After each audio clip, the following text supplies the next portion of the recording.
ओम नमो भगवते वासुदेवाय। सभी श्रद्धालु भक्तों का हार्दिक स्वागत है इस पावन कथा में।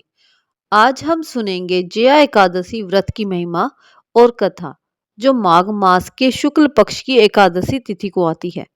शास्त्रों में वर्णन है कि इस व्रत का पालन करने से मनुष्य सभी पापों से मुक्त होकर मोक्ष प्राप्त करता है। इस बार जया एकादशी 29 जनवरी गुरुवार को किया जाएगा।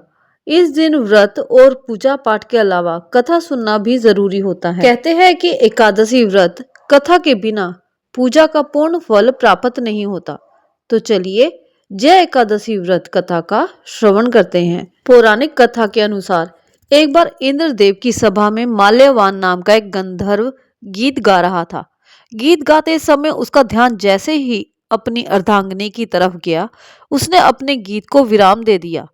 इस बात से इंद्रदेव क्रोधित हो उठे और उन्होंने माल्यवान को स्वर्ग से निष्कासित कर दिया और मृत्यु लोक में भेज दिया, जिसके चलते उसे पिशाच का जीवन बिताना पड़ा। माल्यवान ने इंद्र से क्षमा मांगी, लेकिन इंद्रदेव ने उसकी क्षमा को स्वीकार नहीं किया। श्राप से मुक्त होने के लिए उसने कई प्रयत्न किए, लेकिन उसे कोई रास्ता नहीं मिला। अचानक से माल्यवान को देव ऋषि नारद मिले। तब नारद जी ने उस गंधर्व को माघ माह के शुक्ल पक्ष की एकादशी का व्रत रखने और भगवान का कीर्तन करने के लिए कहा।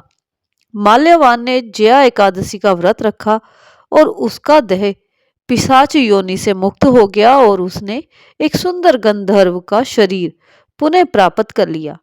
जया एकादशी का व्रत करने से कुयोनि से सहज ही मुक्ति मिल जाती है। जो मनुष्य इस एकादशी का व्रत कर लेता है, उसे सभी तप, यज्ञ, दान के बराबर फल मिलता है। पंचांग के अनुसार माघ माह की शुक्ल पक्ष की एकादशी तिथि का आरंभ 28 जनवरी को शाम 4:35 पर होगा। एकादशी तिथि का समापन 29 जनवरी को दोपहर 1:55 पर होगा। जया एकादशी का पारण 30 जनवरी को किया जाएगा और पारण का शुभ मुहूर्त है 30 जनवरी को सुबह 7:13 से सुबह 9:29 तक रहेगा। पारण के दिन द्वादशी तिथि समाप्त होने का समय सुबह 11:09 रहेगा। यहाँ पर एकादशी का पारण शुभ मुहूर्त में ही करना चाहिए। एकादशी व्रत का पारण द्वादशी तिथि समाप्त होने से पहले पहले हमें अवश्य कर लेना चाहिए। इस प्रकार जया एकादशी व्रत की कथा पूर्ण होती है। जो भी भक्त श्रद्धा और विश्वास के साथ इस व्रत का पालन करता है, वह सभी पापों से मुक्त होकर परम सुख और मोक्ष को प्राप्त करता है। आइए हम सब भगवान विष्णु से प्रार्थना करें कि वह हम पर अपनी कृपा बनाए रखें और हमारे जीवन को धर्म, भक्ति और शांति से परिपूर्ण करें। जय श्री विष्णु। जय जया एकादशी।